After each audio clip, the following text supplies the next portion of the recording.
Hello Brian, রাজ্যবাসীর জন্য সুখবর। আবার দুয়ারে সরকার ক্যাম্প চালু হচ্ছে।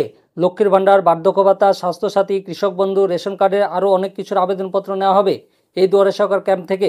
কবে থেকে দুয়ারে সরকার ক্যাম্প চালু হবে আমি সম্পূর্ণ আলোচনা করব, আপনারা শেষ পর্যন্ত দেখবেন। দেখার আগে যারা নতুন আছেন চ্যানেলটাকে সাবস্ক্রাইব করে দিবেন, আর যারা ফেসবুক থেকে দেখবেন অবশ্যই পেজটাকে ফলো করবেন। কি বলেছে দেখুন, জানুয়ারি মাসে ফের দুয়ারে সরকার কর্মসূচি করবে রাজ্য সরকার। সোমবার এই ঘোষণা করলেন মুখ্যমন্ত্রী মমতা বন্দ্যোপাধ্যায়। সন্দেশখালীতে সরকারি পরিষেবা প্রদান কর্মসূচির অনুষ্ঠান মঞ্চ থেকে মমতা বলেন, 26শে জানুয়ারি পর্যন্ত সরকারের একাধিক কর্মসূচি রয়েছে। 26 তারিখের পর জানুয়ারি মাসের শেষ সপ্তাহ ও ফেব্রুয়ারি মাসের প্রথম সপ্তাহ জুড়ে চলবে দুয়ারে সরকার কর্মসূচি। প্রত্যন্ত এলাকায় এই কর্মসূচি নেওয়া হবে।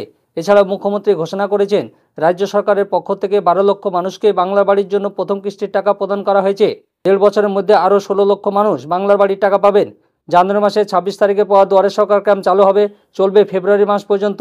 মানে আপনার 2025 সালে আবার জানুয়ারি মাসে দুয়ারে সরকার ক্যাম্প চালু হচ্ছে। বাংলা আবাস যোজনার প্রথম কিস্তি 60,000 টাকা আপনারা পেয়ে গেছেন, পরের কিস্তি আপনারা পেয়ে যাবেন। 1.5 বছরের মধ্যে আরও 16 লক্ষ মানুষকে আপনার বাংলা আবাস যোজনার টাকা দিবে বাংলার বাড়ি প্রকল্পে। আপনারা এখন থেকে কাগজপত্র ঠিক করতে থাকেন, যখন দুয়ারে সরকার ক্যাম্প চালু হবে যাতে তাড়াতাড়ি জমা করতে পারেন। যখন ক্যাম্প শুরু হবে আমি আপনাদের জানিয়ে দেবো। আর আমার এই ভিডিওটা ভালো লাগলে লাইক এবং শেয়ার করে দিবেন, আর যারা নতুন আছেন চ্যানেলটাকে সাবস্ক্রাইব করে দিবেন, আর পাশে থাকা বেল আইকনে ক্লিক করে দিবেন যাতে এই সংক্রান্ত আরও ভিডিও আপনি প্রথমেই পেয়ে যান। আর যারা ফেসবুক থেকে দেখবেন অবশ্যই পেজটাকে ফলো করবেন। ধন্যবাদ।